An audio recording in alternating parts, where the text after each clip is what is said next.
Welcome to the Parenting Different podcast, where we share real adoption stories, have honest conversations, and give hope for the hard days. We're here to encourage parents, build understanding, and make sure that every child is seen, heard, and valued. Welcome to the Parenting Different podcast. My name is Anna Bernacki, and today I have with me Dr. Danisha Keating. Danisha is a good friend of mine, and I am so excited to have her here with me today. We are going to be talking about all different things trauma related, and I think this is an important conversation to have because so often we like to talk about trauma and the effects that it has on our kids, which is a necessary conversation, and we have to talk about that and we have to be aware of it. But then how do we move forward, and how do we help our kids move forward and overcome? And you have an absolutely incredible story of overcoming and resilience, and really truly every single thing was stacked against you. You have every reason you have every legitimate excuse to have just sat in it. And instead of sitting in it, you have chosen to rise above. Tell us a little bit about who you are, a little bit of your background story, and what we can hear from you today. Yeah, I think people see the PhD or the doctor in front of my name and they completely are just like, she was fine. And it is so hard to, when I go out, I always share like, look, it is going to be really hard to move from, it's not about mindset shifting. A lot of people will try to say that and be like, you just got to change your mindset. It's like, yes and no. Like I know some pretty successful people who have the worst mindsets. They are negative. They're the worst. But it is one of the things that you have to determine is if you're going to let that hinder you from moving forward. So a little bit about my background is I grew up in poverty, like true poverty. Like I have 10 siblings, so there was 11 of us total. But I'll say mom and dad. I always get that question. No, we were not Mormon. We were Christian. Some of the other questions is, were there twins? No, they were all single births, but we grew up in poverty. I mean, my dad never made a lot. We had one income for the home. We were homeschooled from, for me, it was preschool all the way up to the middle of freshman year. So we were in the second semester of the school year and it was March. So the school year ended out here in June at that time. And it was like, make or break it for me. I was 20 units behind. In California. We do units, not quarters. And it was units based off semester, not quarters. So they're not, just the whole thing is different. So I was really behind. I was a year and a half almost behind. I would say almost a year behind. And I get put into school for the first time and then a structured atmosphere. And immediately, like, I'm in a lower income school district where it's just, we had riots. We had, like, my first week at school, there was a gun in the locker next to me, and that person like had a plan, and it was intense because I'm like, this is not what I thought the movie showed. Like everyone got along. There was lockers and I don't even get a locker until I'm in the gym room. And like, I was just upset. But before all of, CPS stepped in, it was completely like, we didn't know where we were going to eat, when the next meal was coming. I remember going days without food. There were times we went without water and electricity. And like real poverty. Like when you looked at our home, the way that the police officer wrote it was like, it was complete squalor. And he's like, I was a vet. He goes, I served my country, and this is what we used to use as a home, for training to blow things up. Like, this is not a home to live in. And that was what it was, just so normal for me that even in, like, I saw it in my CPS report where the CPS worker asked, Danisha, how do you sleep here at night when it's bug infested, when there's roaches and there's smells that you should not smell, and there's electrical wires hanging from the ceiling? And I said, I don't know. I just close my eyes and go to sleep. And that kind of like hits, like, what I didn't realize was, over the physical abuse, over the sexual abuse, over the abandonment from both parents, the neglect and the motherly neglect was so much more imprinting in my brain than I ever realized. So then fast forward, get put into school for the first time, navigating that, still taking my siblings to school, having the pressure from family saying, like, Denisha, if they get put into foster care, this is your fault. And then it happening and them saying, this was your fault. You should have prevented this, as if I was the adult in the room. Mind That's you, I was wild. 16, almost 16. And that was just the dynamic of my family was you are over the age of 8, you should have a baby on your hip. So moving into that, then dealing with CPS, being put in foster homes for a couple weeks, then moving to my sister's home, and then being thrown out of my sister's home to nowhere when I turned 18. CPS had decided with my dad that like they were just going to get me to 18 and then put all of my siblings back, and then me was just out on the street, but I wouldn't be allowed to stay with my sister because she was going to have my little sister with her. So the CPS rule, if anyone doesn't know, that if it's the same sex sibling, cannot be in the same room as the younger sibling if they're over the age of 18. They have to have separate Mhm. bedrooms. When there Yeah. is no room, you get moved out. And so I was immediately homeless in my senior year of high school. I would stay with friends' house every 2 to 3 days so no one knew, because I couldn't talk about it. So then graduate high school, from 18 to 24 years old. I moved 33 different times. I lived in my car for a full year. I house hopped. I called it couch hopping with strangers, because that's usually it was someone I met at college or worked with. And I was like, hey, can I stay the night so I can take a shower? And they just were like, oh, I live really far, things like that. Like I made excuses because I didn't want people to ask questions. And then people found out, and it was completely like, you're doing something wrong. You can't live like this. And I'm like, no, duh.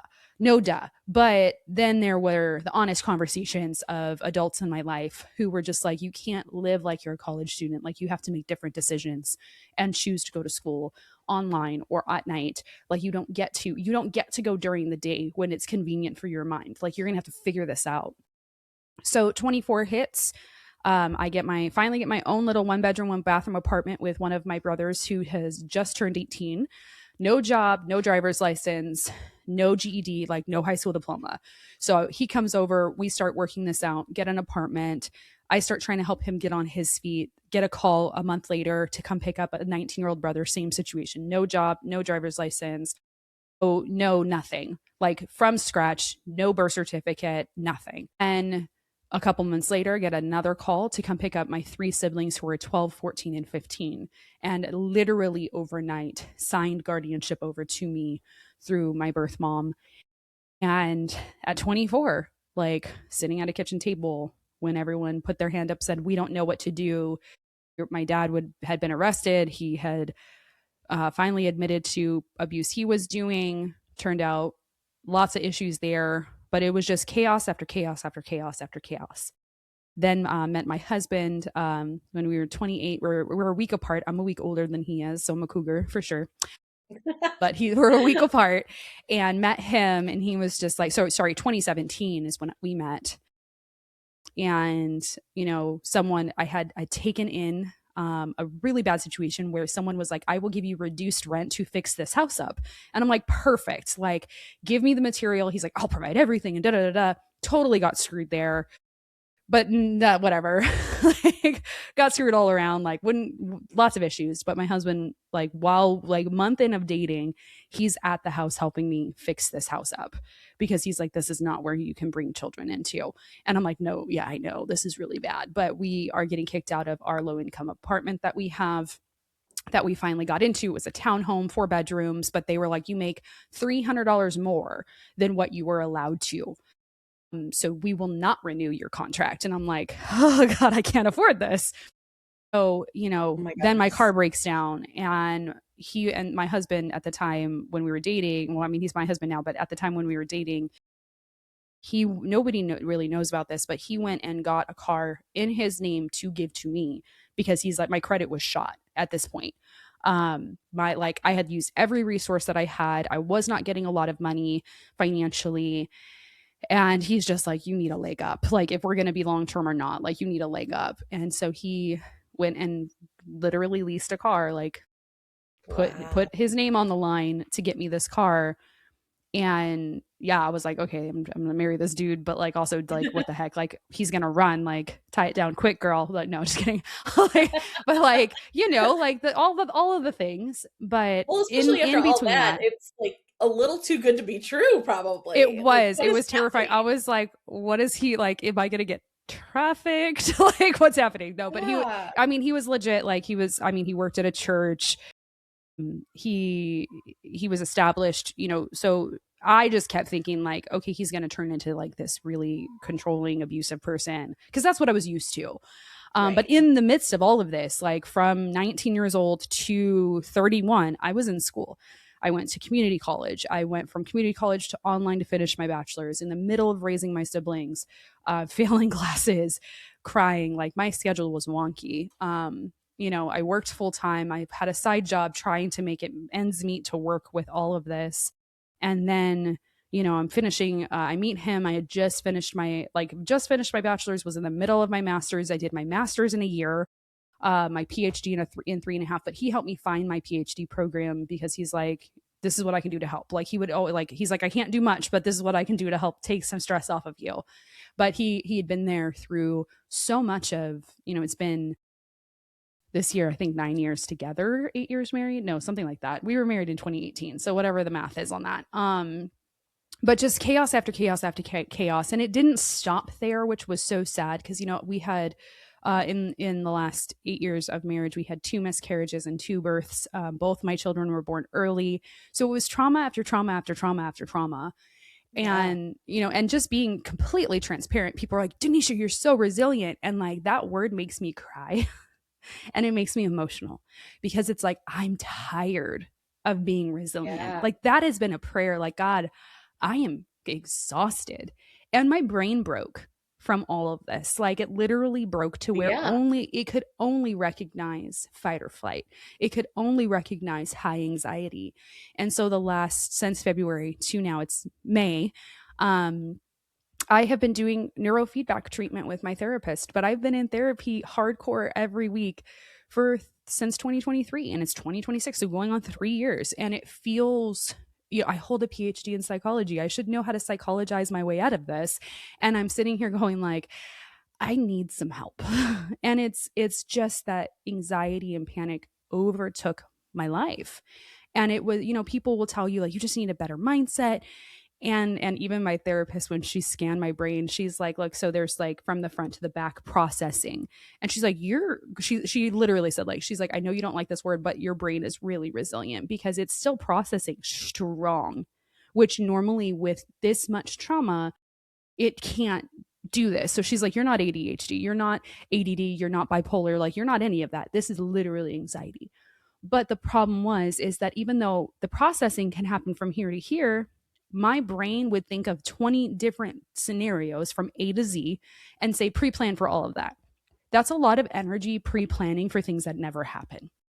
Yeah. So this is where the feedback, neurofeedback is helping my brain, is to calm that anxiety down so I can actually put all of that energy into good things, into rest, into being present versus feeling like, I think I would get like this. I want people to understand the extreme part of where my brain was in anxiety is I would get an email and I would immediately panic. And it most of the time was a spam email, but my brain lived in anxiety. And so when we come to the table and we say, you can't make your trauma your excuse 100%, but that's what we're seeing. But also, we can't dismiss that our brain is broken at points. Right. Like there is a reality is that our brain can get to a point where it will not function outside of just panic and just anxiety. And that might look different behaviorally for so many different people. But we, as the parent, cannot put our hand up and say, you're a lost cause. I'm going to get you to 18. I'm going to hope for the best. See you later, sucker. Like that cannot be the way that we parent. I hear it a lot in the foster care world is, well, they're 5. What am I supposed to do? It's just they're and they insert diagnosis. It's just rad. It's just ADHD. It's just bipolar. It's just their trauma. And it's like they are 5, they're 10, they're 15. And there is this little person inside of them screaming And we don't know what that voice looks like, but they are screaming for something. And that's really hard when you have someone punching you. That's really hard to remember when you have a knife to your neck. It's really hard to remember when the kids are going at it physically and you're having to break that fight up. It's Yeah. hard to remember that the internal kid in them is on fire and going, I just need blank. So we can just dig in and kind of just go from there. That's me. Yeah. Well, I That's think a it's so lot. it is a lot, but like I said, you have every excuse to be the addict. You have every excuse Mm. to be on the streets. You have every excuse.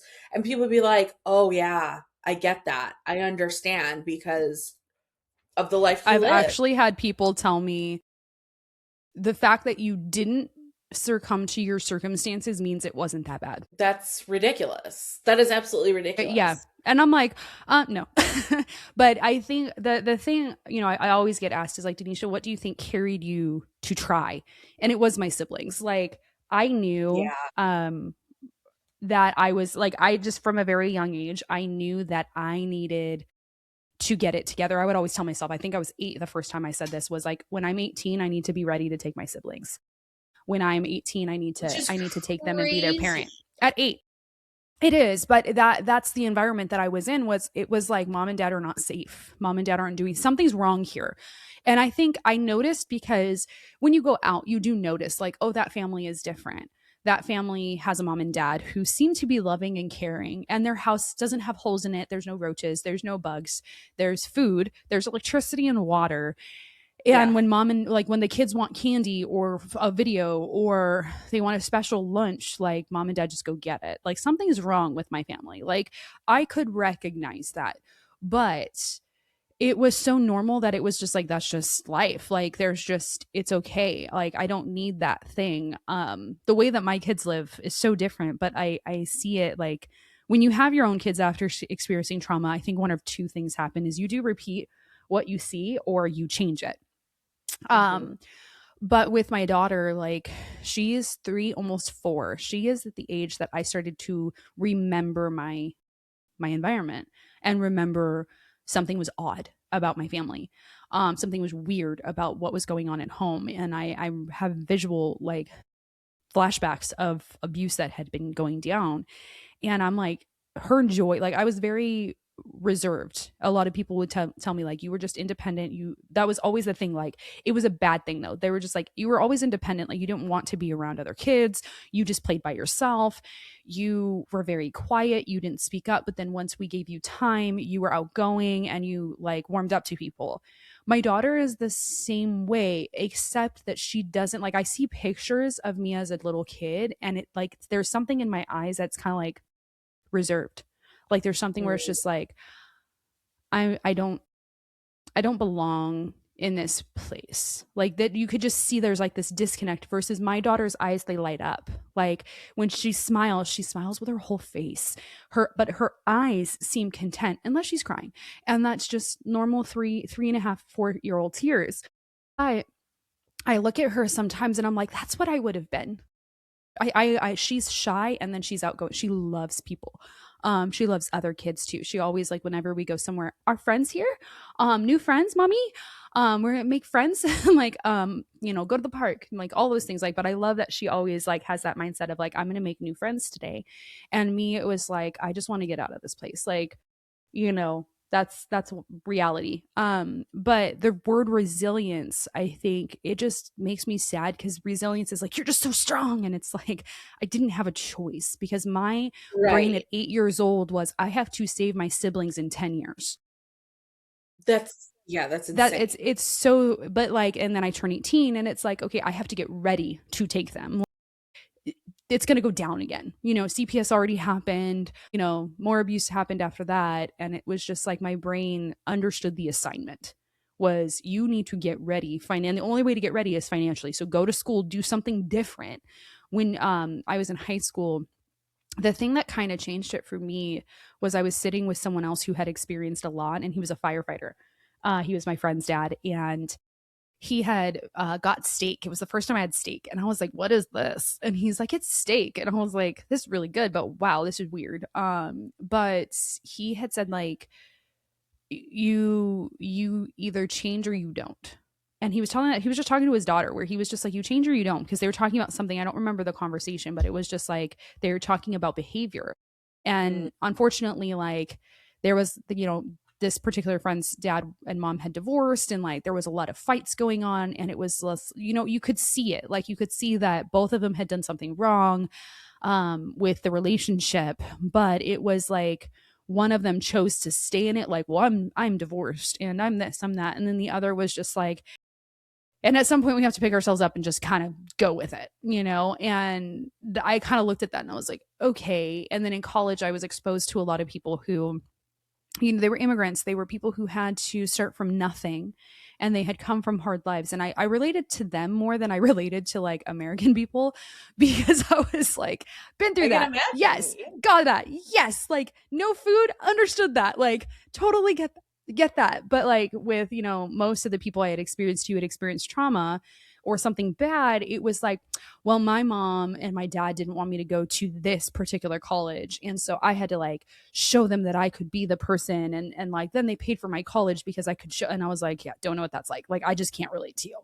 And that's the kind of extreme that you get in colleges where they're just like, let's bring people in to speak. But I always related to the person who was the bootstrapper, the person who said, you know what, I don't have another choice except to get back up and try again. There is no failing. Failing is not an option. Like that's really where it comes into with my siblings. Was it's like I don't have time to fail. I would fail all the time, but it was like I have to try again because I have to get this done. I have to move forward. And that I think became the motivating factor. And that's kind of like that was my purpose. But then when all of them turned 18, every time I had empty nest syndrome at like 28, Mm. 29, 30, 32.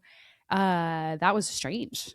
That was a strange feeling, because it's like I'm young yet I feel so freaking old. Like I'm 36 and I feel like I'm like 70. Like physically, emotionally, mentally, sometimes I'm just like I'm freaking old. I've Well, lived too many lives. yeah, and two, your peers are not going through that at the same time. So your peers Yep. are having babies and you're going through emptiness I have and teenagers. having babies. Like And then you're yeah, like I feel very very old compared to like even if someone's the same age as me, I feel older. And that's not to be like I'm so wise. Like it's literally that I'm just like, "Oh, that's all you have to worry about today? Cool." Like that's nice. But I people don't know this though. Like my brother still lives with us, the youngest. He's lived with me since he was 12, so from 2015 to now. He's 23, and I have two babies. Like I have a almost 4-year-old and a 4-month-old, and that's insane to me to be like I have two under four, or what's like two under three. She's not four. I'm gonna play the card like she's not four yet. Two under three, and then I have adults, and that's awkward. But it is hard because no one has really recognized, like there are people who are foster parents who are single who have done it, I know they're 30, 26, whatever, but they've been doing it a while. People will immediately recognize them as a foster parent. I was a guardian of my siblings and people go, oh, that's different. And I went through yeah. the same legal fights. I went through the Yeah. same CPS knocking at my door, all the calls, all the investigations. I went through all of the back and forths, the visitations. Like I did all of those things, but people go, that was your siblings. It's different. And I think that we do that with a lot of different things where it's just like, oh, you were adopted. That's different. Oh, you were only in foster care for a couple weeks. That's different. Oh, you were homeless one time. That's not as bad as me. And that's first off, that's where we have to scrap that. Like we have to stop saying that Yeah. because you look better today. I've done a lot of therapy. I have spent a lot of time with Jesus. I have done a lot of therapy, and I have changed relationship circles. I have improve myself through education. I've done all of those things to get myself where I'm at today. And people will say, well, I guess it wasn't that bad, because the narrative in movies, in the conversation, in the field is, well, if your brokenness was that bad, you could not and should not move forward. You had every which is, excuse to quit. So why yeah, didn't you quit? And it's like, because I didn't have that as an option. And that's where it's harder, I think. Again, it's just me being in a different realm, is like it's harder to be understood. If I did the drugs, if I did the jail time, and I've literally had conversations where people are like, I want to bring you in, but did you go to jail? And it's like, well, no, I didn't go to jail. And it's like, oh, then your story isn't that amazing. And it's like, what? why do we have to wait for people to get to the worst part of themselves or worst part of their Right. decisions than just say, let's bring this person in who can speak truth, that it was freaking hard to overcome those. Like, there are, like, I have journals where I look back and I'm like, I don't recognize who that was. And there was a time I thought it was somebody else's journal, and I was like, whose is this? Because I didn't recognize the journal or the writing. And then I was like, oh, this is me. Oh, and I could tell because there were like specific things that it was like, oh yeah, like dated that person, or like, yeah, that's my handwriting. But I didn't recognize myself emotionally. And it is because, I put myself in different rooms, even if I had self, like, imposter syndrome, I had all of that, and still do to this day. But being able to sit with different people, I heard different conversations, and a lot of people I was around were the people who were like, Danisha, this is hard, but you cannot let this be the thing that takes you out. This is not ideal. Right. This sucks. Yes, you can cry about it, but when are you going to get back up? And that is tough love. It is not easy. It's not, I do believe it is for everyone. At some point, we do need that tough love where it's like, okay, but what are you going to do about it? And there was a question that a professor asked, and it was just very profound. I was 19, and he said, in 10 years from now, if you wake up, are you going to be happy with your choices or upset that you didn't choose other ones? And I was Hmm. like that, like, it still puts a fire in me, because I'm just like, he passed away, and I found out years ago that he passed away, and I was like, oh my gosh. But like, I was talking to a school that where he worked. It was my old college, and as soon as I said it, several people were like, oh, it was Professor Clark. It was Professor Clark. And I was like, it was Professor Clark. And they were like, we knew it because he says it to every class. And they said, did he say the one about 18? And I was like, yeah, that you're at 18, you're in the driver's seat. You're no longer the passenger. At 18, you are in that driver's seat, and you have to make that decision for you. At that point, it doesn't matter what you went through. At 18, you are legally responsible for everything going forward. What are you going to do with those choices? And that was Yeah. hard because, nobody wants to talk about that. People are just like, yeah, you had Right. every reason to give up, every reason to do drugs, because that's the statistic. But then why don't we flip that and say, you have every reason to try? Because if it doesn't work, try again, try something else. You have an You entire lose life ahead of you. nothing. Yes. You lose nothing by trying. You lose everything by not trying. Like, if you, like, we own our home. This is our second home. We owned our first one, did all the things to make that happen, lived really far away from people, and then finally was able to move closer. And like, when you're like, it's our first home, it looks like our first home. And then our second one looks a lot better. And like, this cabinet behind me was actually like my big purchase, where I'm like, I'm an adult now. Like, look at this Yeah. big, beautiful cabinet behind me. Like, that to me was not something I could imagine with a 1 bedroom, 1 bathroom apartment, where I used to be the person, and it took a while to break. Even my husband was like, stop bringing furniture home.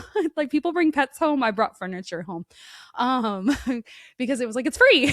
Like, I was in Yeah. that mindset all the time of like, I have 5 kids that I have to have furniture for. So whatever is free is what I'm going to take. But I bought this, and I remember buying it, and it was, in my mindset then, even, I was like, that's really expensive.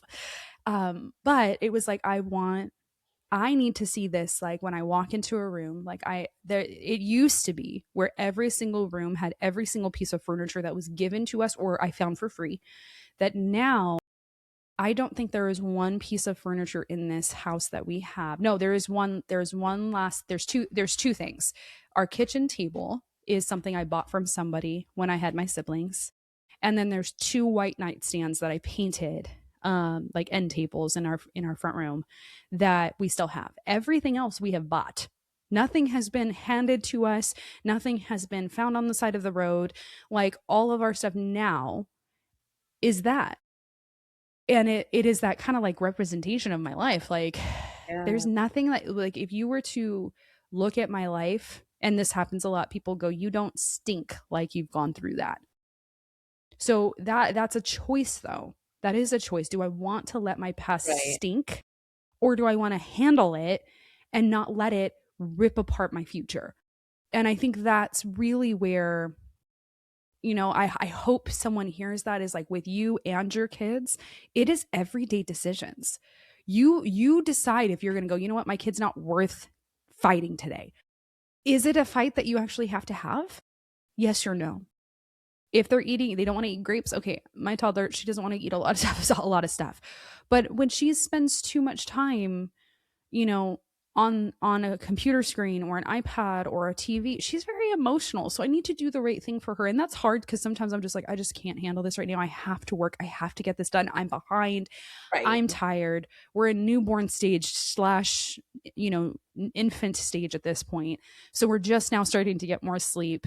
So there are moments where it's like, okay, that's good for a season, but that should not be her whole childhood. And I have to recognize that my parents made a lot of really poor choices on purpose, because you make it on purpose. You either make the choice on purpose or you don't make the choice on purpose. And that's hard to hear because, Yeah, it's a we big pill we to swallow. it's hard, and it hits me because I'm just like I have to live by that too. But it is a hard reality, is that we live with purpose or we don't live with purpose. And that's a choice. And I think that when we hear that, I think that's why, I'm not trying to get like political or anything like that, but I hear this a lot where people are like, I hate capitalism. It's like, but you benefit from it. I hate that I have to earn my way, but you benefit from it. You could be the person who takes advantage of a system that gives you all of this money, or you could take advantage of a system that you could earn all what you have. That is a choice. And it is a choice to stay in a victimhood mentality. That's a mindset shift that we can do, or we choose to try and change that. Do we want to change our circumstances, or do we put our hands up in the air and say, this is just what my life is good for? And now I'm going to be honest, like I have siblings who do that. I have some, like, it's kind of like half and half right now. Half of my siblings are like, I need better. I want better. I'm going to go get better. And then the other half is like, I am a product of my environment. Everyone's out to get me. Nobody wants to help me. Nobody loves me. Nobody takes care of me. And then, it's been over 10 years now when my dad was arrested. But for some of my siblings, it's been over 20 years since they have been an adult. And they have made choices over and over and over again, and make that excuse over and over again. It's like, is it 10 years, 15 years, 20 years? And you're still in this poor me, everything happened to me. You don't know what it's like. I hate that phrase. Like, you don't know what it was like to be me. You don't know what happened to me. And it's like, I really don't care.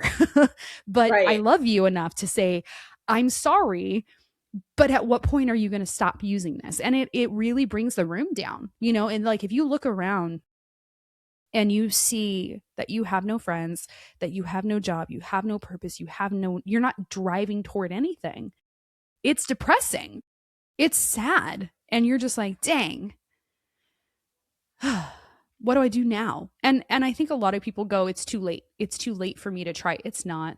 It's not too late. It's You never too late. Even if your kid is 18 and you've jacked the situation up, I think the first conversation is coming in honestly and saying, "Hey, I screwed that up.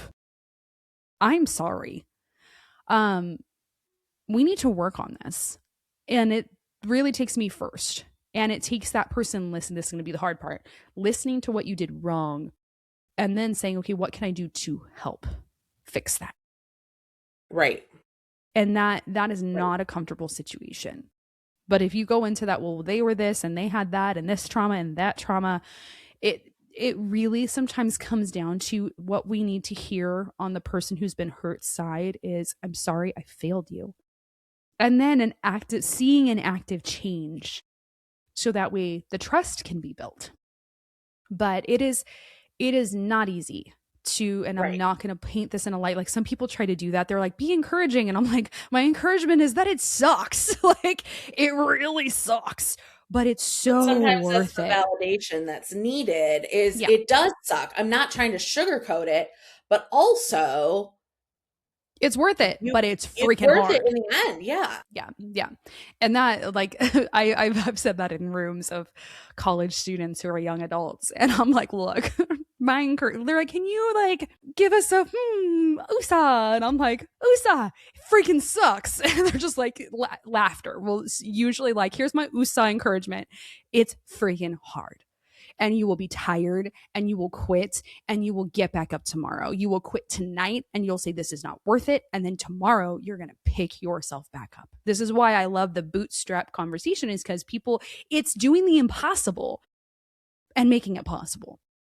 People will say, and I've literally heard this, I know someone's probably like, Danisha, you can't say bootstrap. Bootstrap is blah blah blah blah. It's literally what you have to do, is you have to say, I'm going to put my shoes on, and I'm going to do the impossible, and I'm going to strap my shoes tight, and I'm going to cry every step of the way. I'm going to have blisters on my feet. They're going to be bleeding. And I'm going to say, I'm going to pull myself back up, because no one is coming to save me. I waited for Ellen DeGeneres. I waited for Oprah. I put countless petitions in for them to call me. I had friends put countless petitions in. And like, friends were telling me, they're like, Danisha, I put like 7 in this week. I'm doing 7 more tomorrow.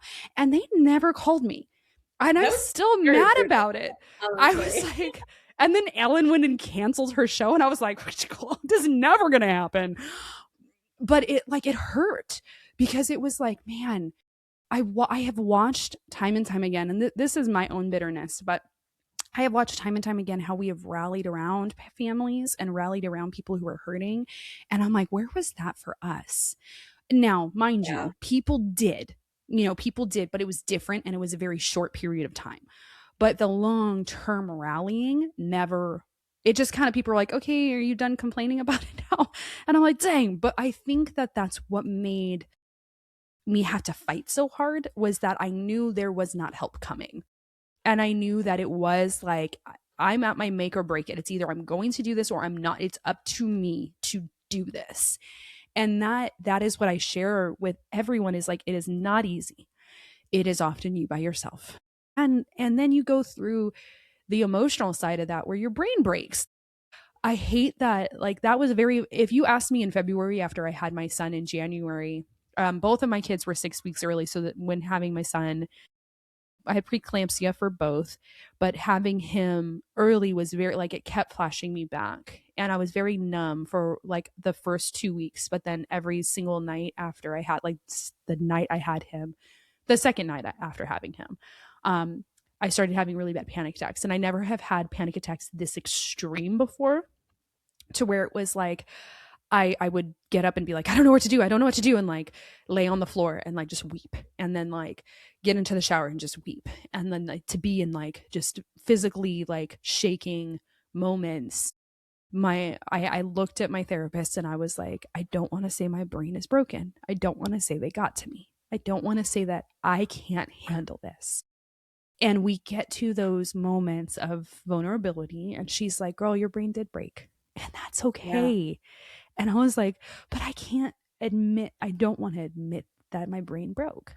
Now on this side, like, it still makes me emotional, because it's just like, dang, like life got hit that hard, to where at 36, I'm like, my brain broke. And it didn't break it to where like anything, it was just panic and anxiety and just feeling like I had no control. I didn't want to leave my house, because leaving my house felt exhausting emotionally, mentally, and my body would panic, and it would be like, I didn't want to be away from my kids or my husband. Like, I didn't want him to go to the store. I didn't want him to go to the other room, because it was just like, I'm going to panic, and I need you right by my side. And he's like, we can't live like this. Like, you have Yeah. to work through this. And it was just like, I broke to that extent where I'm like, I can't be alone, because I'm just panic the whole time. I'm just panicking, or I'm just standing there, like physically shaking. And that's not a fun feeling to be in. And I'd never been to that extreme before. But it was interesting during that. I think what it really was that my body and my brain was too tired to fight it. And it was finally Mhm. like, okay, I can just break for a minute. And Yeah. what was interesting was when it was like 3 or 4 weeks in, 6 weeks in actually, we got sick. And my daughter is throwing up, and my son has congestion. And so I'm like crying to my husband because I'm having another panic attack with smells of the house and smells of the children and smells of outside and smell, like everything was triggering my body. Like everything would, like, the if we cooked something, I would smell it and my body would be triggered. I Someone's body odor or deodorant would trigger me, and it would be wild. But it's 6 weeks, and the reason I know is because that's when we finally went to church, and then we got home and my daughter got sick and she's throwing up and we're all congested. And as soon as she starts throwing up, the panic would stop and I'd go into like, okay, got to handle this. Da, da, da, da, da. And then once it was all calm, panic would come back in. So I knew it was just more like, looking back, I'm like, oh, my body and my brain were just like, it's time. Like it's calm enough that we can be like, I don't got this. But when my Right. body and brain needed to act, it did. But it resulted in a lot of neurofeedback. I just finished up treatment 15, and we're going to start moving toward helping the brain relearn the emotional connection, because there's a lot I think that I've gone through that I'm just like, I threw all of that at you guys in like 40 minutes. And like that's a lot, and I'm just like, hey, and I would go about my day and just be like, that just kind of happened. And I've been doing that 36 years Yeah. Well, that's the thing is your with little body, emotion. right, Yeah. your body and your brain had lived in such a heightened state for so long that that became its normal. And so Which is anything why my less, therapist was like, your brain knows how to process it really strong. She said, she's like, you have an amazing brain. Like, this is not normal with what we see. So she's like, your brain has literally been like, I have to stay resilient. And the difficulty with that is because it's been, she even said, she's like, I wonder, once our treatments are done, like where your emotional and mental capacity is going to reach, because you're not in mm, fight or flight anymore. yeah, And I've been thinking about that. Like, it's kind of funny. Like, I created a course specifically called Respond to help people learn how to actually respond to trauma and help people, like their children, help them through like how to work through this. So it's for parents, it's for teachers, it's for CPS workers, it's for anybody working with anyone who's gone through trauma. But I created this and I knocked it out, and I sat back and I was like, I'm really proud of this. Like, this is really good. And I'm really excited. And I have sold 0 courses at this point. But normally, this is what's really cool, is normally I'm like, God, I didn't sell anything, and oh my God, and I start panicking. And this time around, I'm like, no, it's gonna take time. And like, there's a little part of me that's like, man, I can't wait for that first, like, yeah, like first sale, got it. But I can't wait till it explodes. But also, what I'm being able to do is like, oh, okay, I know that this could explode into a whole bunch of people, and I need to make sure this, and this is aligned. yeah. But I'm not feeling the same way that I did the last time I launched a course, where I'm like, this wasn't worth it. I wasted my time, all of that energy, and da da da, and spiraling into everybody hates me. Nobody wants to do this. I did something wrong. This time around, it's like, okay, did I? Nope, I didn't do anything wrong. Like, it's going to take time. Cool. It always takes time. It's Like the always taken logic time. piece has come back it's and it's come it's back a lot able that to, I've never had this logic piece. It has yeah, always been like, I'm not even joking. Every time I've launched something, every time I'm like, okay, I'm doing this new service, I'm doing this new thing, I'm like, nobody bought anything. And my husband's like, Tanisha, you sent it out at 10 o'clock at night.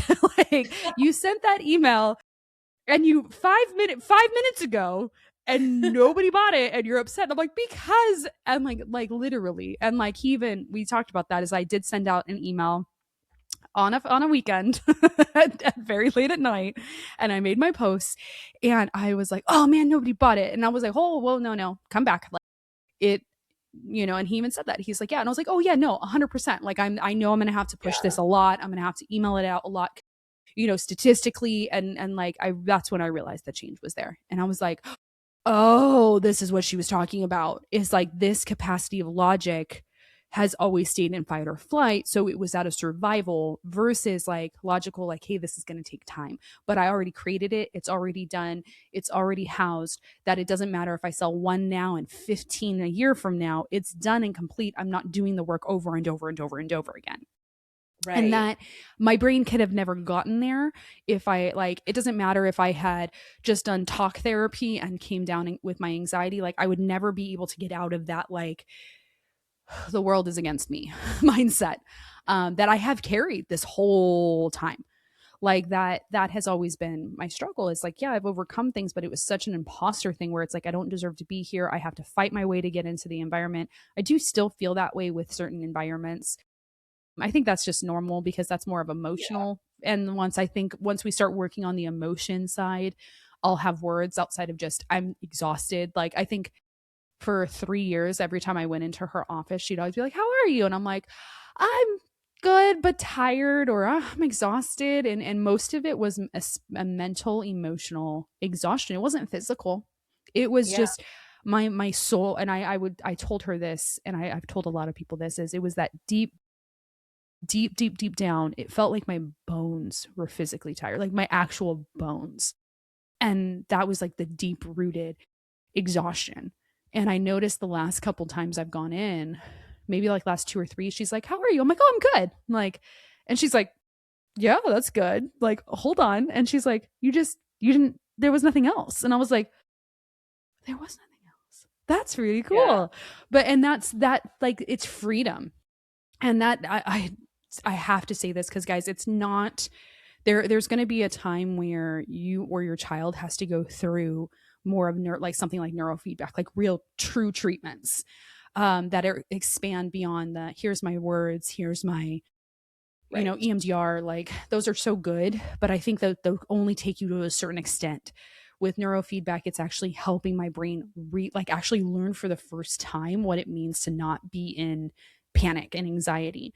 And so I can't educate my way out of this. And I think that that's what I was trying to do. I was trying to educate my way out of poverty, That educate makes my way sense. out of anxiety and panic. I would read all the time. I would listen to podcasts and be like, I would read my Bible. I would pray. I would do worship and be like, why am I not at peace? And it was because my brain, that I have no control over when it comes, there's a difference between mind and brain. Mind is your thoughts. Brain is how your brain just automatically goes. We can't control our blinking or our breathing. Now, I say that, and people are like, "Look, I can control my blinking. I'm telling myself to blink right now." You would actually, like, I got dizzy doing that like multiple times, like closing and Right. opening my eyes. But your body, like, if you were to hold your breath for as long as you can, at some point your body is going to go, "No, we need to breathe. Let's go." That's your brain telling your body to move. That's the thing that I can't control, is when my body says, "I'm going to put you into a panic attack because a fly flew by and your eye caught wind of it and your brain said danger." I can't control that. That's not a thought. That's where the mind comes in. And so this is where I couldn't educate my way out of my brain processing the way it did. Now the treatments, like I watch a video and I do nothing except for watch this video while there's wires on my head. And I had to tell her this last week. I'm off this week from treatment, but last week I was like, I have to remind myself there's literally nothing I can do to have that butterfly get the diamond, because it just flies and like tries to get a little diamond, and then it flies to another one, and sometimes it misses it, and I get really upset because I'm like, "Oh, turn around, just get the diamond, stop, just, what are you doing?" And it really, it's the computer is just going, and it's the brain is actually learning how to do this, not me. My eyes aren't moving it. And I had to tell her that. I was like, I realized that I was like somehow thinking I was controlling the butterfly, and I'm not. And that's a weird thing, is sometimes there are things Yeah. that your brain does that you have no control over. So what we do have control over is getting into that treatment and saying, "I'm going to do the thing that I don't understand right now. I don't know if this is going to work." And I remember crying to her and my husband and said, "I don't know if this will work." And my husband said, "And if it doesn't, we'll find out something that does. Because we're not going to stop here. We're going to keep going and keep trying." And I told him, I said, "I don't want to be broken forever." And then he reminded me, as a Christian, we live in a very broken world. And so I'm never fully going to be restored. And that's hard. But Yeah. I know that once I get to heaven, I don't think I'm going to ask God why. I used to say that, like, I'd be like, "Why, Lord?" But now I think I'm at that point where I'm just like, I know when I get to heaven, it's just going to be like, oh, thank you. Because I don't want that. I don't want hurt and pain anymore. But this is where I have had to recognize that I don't have to live in anxiety and panic anymore. I don't have to live in poverty the rest of my life. I get to choose the thing that can help me get there. Like, we have so much at our disposal. It's Yes, we truly ridiculous do. for us to be like, I just have to live like this. Like, there are some things that, yes, we really do have to live with. Like, we have a physical disability. Unfortunately, that is something that we have to live with. But is there something that can make it a little bit easier to where you're not in pain 24/7? Find it. Right. That could help. But that is the I think the hardest part about trauma is that so many people, we do that. We just go, well, this is just who I am. This is just what I went through, and my circumstance is out of my control, and it is something we can control. We can control how many times we go to therapy. We can control if that therapist isn't working and we find somebody else. We don't have to Right. stay with that therapist. Right. I think so many But people think we do. there's thousands of therapists, shocker. But Yes. that, I think that's the message I want people to hear is like, if we were to raising our kids or going to therapy or changing our circumstances, if we were to just put our hands up and say whatever happens happens, and I am no control, I have no say, you're never going to overcome anything. But if you were to put your hands up and Very say, I true. have no control of how it turns out, but my attempt at trying, I'm going to try. And whatever happens, happens, but I'm at least trying, you're going to see a different outcome every single time. Every Yeah. single time. And I think that goes for when our kids are young. As parents, we're the ones that have to put in that effort and that we Mm-hmm. have to try. We have to find those solutions. We have to find the right parenting that fits, the right services that fit our kids. And then we have to instill that in them so that as Yeah. they get older, it becomes their job to, and I think that is something that I recognize that I really failed with my older kids. I failed to instill in them the desire to self motivate. There's no self motivating because I did so much. And I sat there and said, hey, I am going to find all the services and I'm going to do everything for you and I'm going to drive you everywhere and and I wanted to provide all these things for them. And I did. And I was priding myself in being Mm. such a good mom for doing all these things. And that doesn't make me a bad mom. I was a good mom doing all these things. But if they don't see any benefit in doing work themselves, if they don't see results, if everything's just handed to them, and then it comes down to, well, this is only going to work if you put in the effort. Yeah. You're only going to see results. And now we're in a position where I have one graduating from high school and she's just like, tell me what to do. Whoa, where I did I do get think here? a little bit of that is normal too. That is a normal thing Right. for all of Yes. us. But I think we do need to pause and just like, that's a heavy thing to be able to say like, hey, I failed. That's Yeah. hard. That's a hard thing to admit. And I mean, there were things that I did with my siblings where I failed. I think I pushed them pretty hard. And was like, especially with the older ones, I was like, you have to pay rent. Like, if you're gonna eat 3 weeks worth of food, you're paying rent. But I tried to push them. I tried to show them the reason behind why they needed a driver's license, why they needed to have a job, and it wasn't just to get what they wanted. But we didn't have a lot. I didn't have a lot of time with them to where I could push them onto their feet. But with the younger ones, my little sister and I have had a lot of conversations, and it really took her to do her own self-ownness, and she has completely, like, from 18, I would say from the time I had her at 14, she's always been the one who was driven because she's like, I want something different in my life.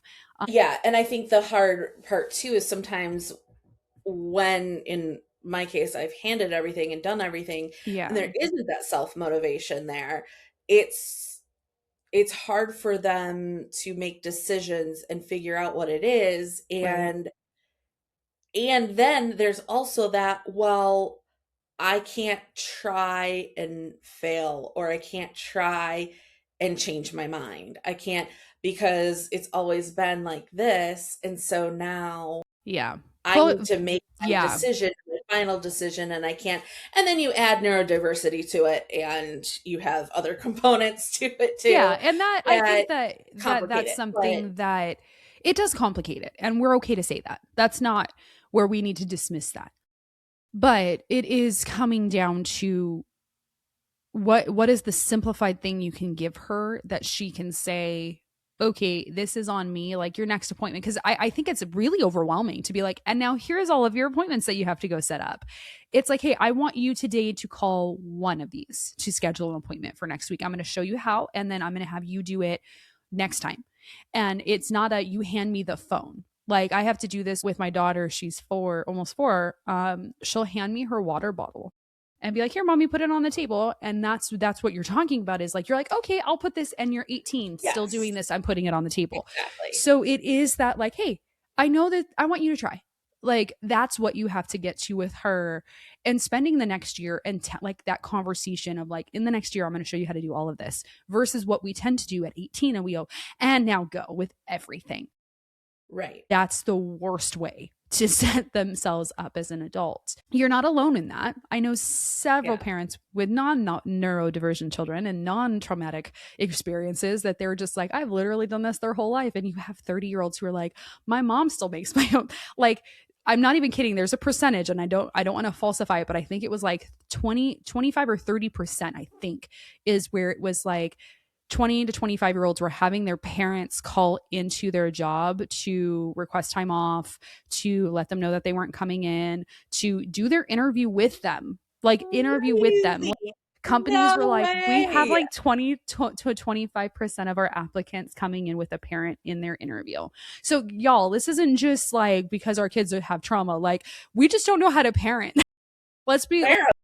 It's just we got to parent different, and we as a society, I don't think we've been parenting very different. I think we've actually just been like trying to hand our kids everything, because I think we grew up in a generation where it was you have to figure it all out by yourself, and Right. there was no connection in like showing. But I would say if you're in that boat right now, 18 is that's so hard. You're like, well, it's too late to get going. It's like, it's not. But what you don't want to do is throw everything at them and hope that they survive. But like, have a hard conversation of, over the next year, I'm going to show you how to do these things, but I'm going to give you things one at a time. So first, I'm going to have you do your therapy appointments. I want you to schedule that. So you're going to ask when the next therapy appointment is and book that with your calendar. And if you forget, I'm going to remind you to have that conversation again. But you have to at some point take that on, because I'm not going to do that one. And I'm going to give you a month to do that. So you have to do like, when is the cutoff? Like we have to know that. That's how we Right. learn those things. It's a life skill that we haven't learned. That's the next class I'm building, is like classes like that, for it's for young adults life skills. And That's actually fantastic. yeah, financial literacy, life skills, like how do I make an appointment? How do I know who my insurance provider is? It's like, okay, it's gonna sound so silly. Flip the card that you have to the back and call that number. Like literally, Yeah. I didn't know how to do that. And so it's things Yeah. like that. Like, okay, I have to order a birth certificate. How do I do this? And it's like, okay, what Yeah. you're gonna do is this, and this step. You're gonna have this document. You don't have this document, you need to have this and this. If you don't have this and this, you go to the county and you ask them what you can provide.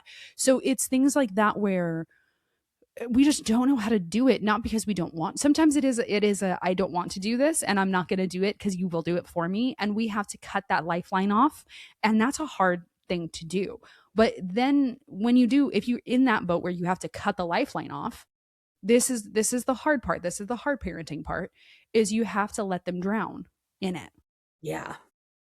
And you have to Yeah. say, you That's know the tough how to part. do it, and you're Yeah. going to have to do it because this is your role now, not because I don't love you. I love you very much. And because I love you, I believe that you can do this.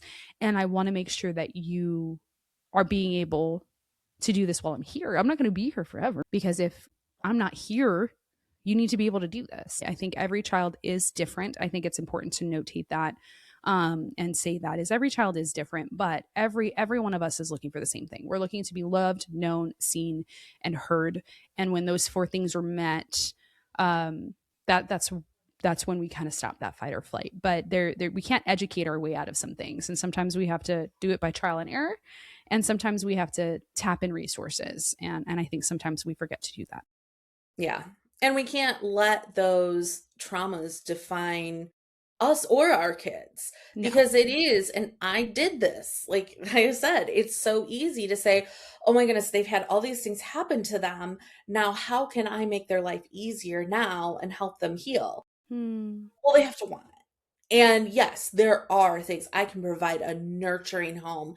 I can provide a safe place for them to land, but I can't let their trauma define them to the point that they then are stuck in it.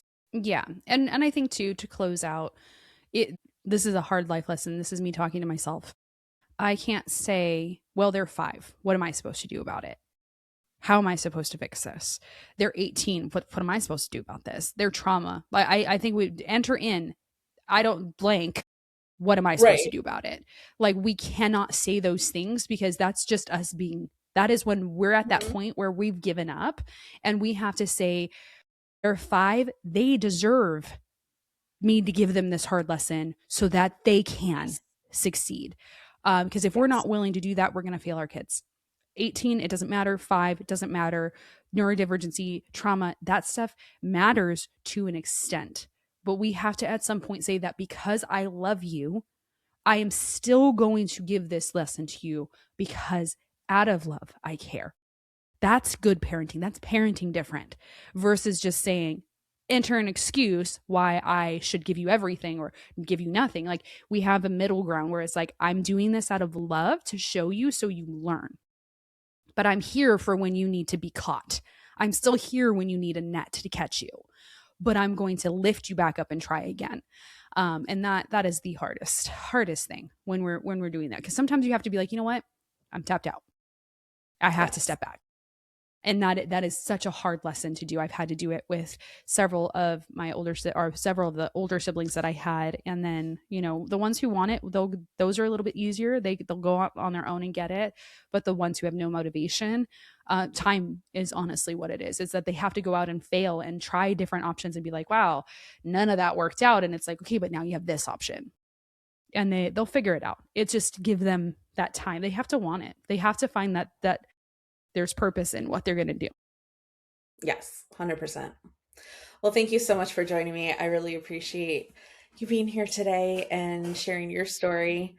And I hope everyone else enjoys it as much as I did.